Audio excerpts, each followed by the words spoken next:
Okay guys, we're going to do a little bit of hover training here with the Huey. I recommend you have a building or a structure or something nearby so you can use it like a reference. This is helping very much in the beginning of the training because with the 15 degrees view on the DCS module sometimes can be a little bit confusing when you are looking so much tilted downwards. So I suggest you have this hangar or some other structure nearby. It will help you to practice the hover procedure. Next, I'm going to use the force trim to position the control in the position I believe is the neutral position for the hover. Okay, you can see the control indicator on the left upper corner. This is more or less about it. Okay, so I'm not going to use for the hover the force trim release button because the trim is already centered. But if I move the cyclic with my two fingers, look the little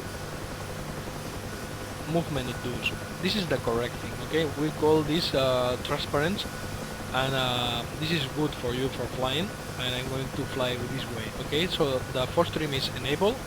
I am not touching the trim control, but I'm using this little movement to do the hover, okay, with my two fingers only in the joystick. What I'm going to do now is to increase power. You will see that the helicopter demands left pedal, sorry.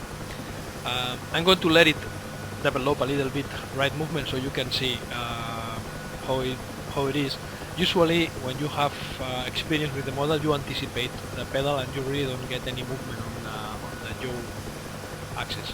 Okay, so I'm adding power now, slowly, always very slowly, progressively, until the helicopter tries to get light on the skids and yaw to the right. You see it's starting to yaw. I'm going to add left pedal till I stop. I keep on adding power and of course adding pedal progressively until I get airborne.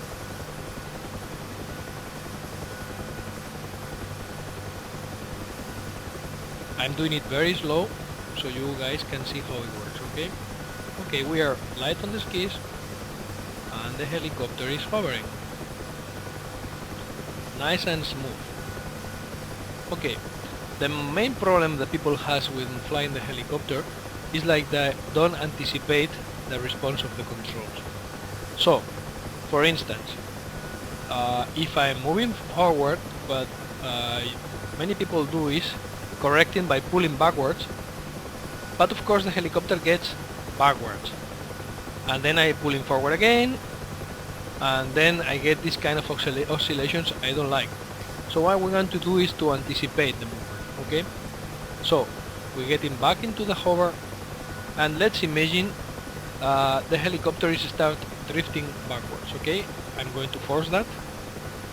We are drifting backwards. Look at the control. Now what I do is push a little bit forward, and before it stops, I'm easing the power. Okay, I'm going to make it more exaggerated so you can see.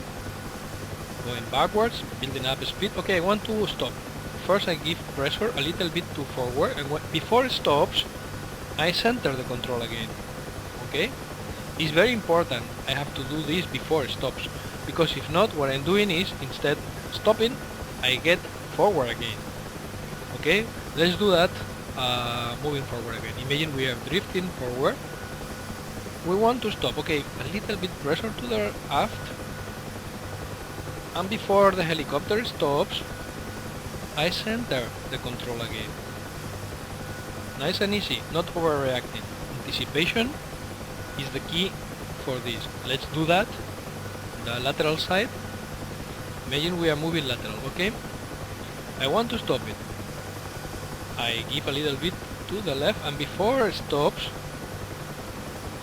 I center it.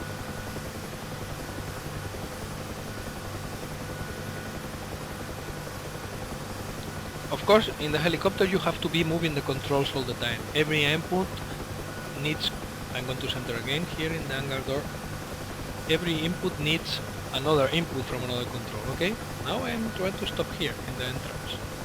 What I do is correct the pedal, and with the other inputs, look at the control movement. is very small and you get here stopped. Precision. It takes practice, but the important thing is to grasp the concept. Remember, I'm not touching the trim button, the controls are centered, and look at the little micro inputs. Okay? So, again, because this is important, imagine we are drifting aft and I want to stop. Look at the control, I just lead a little bit forward, and before it stops I go backwards, and here we are, stop it. We are not going forward because I want to stop it.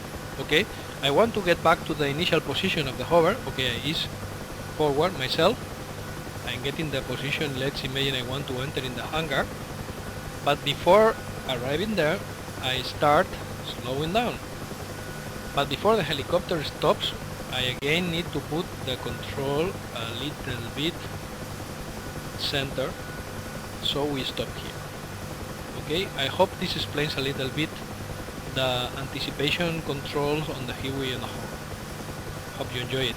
It's a real pleasure to fly this helicopter now.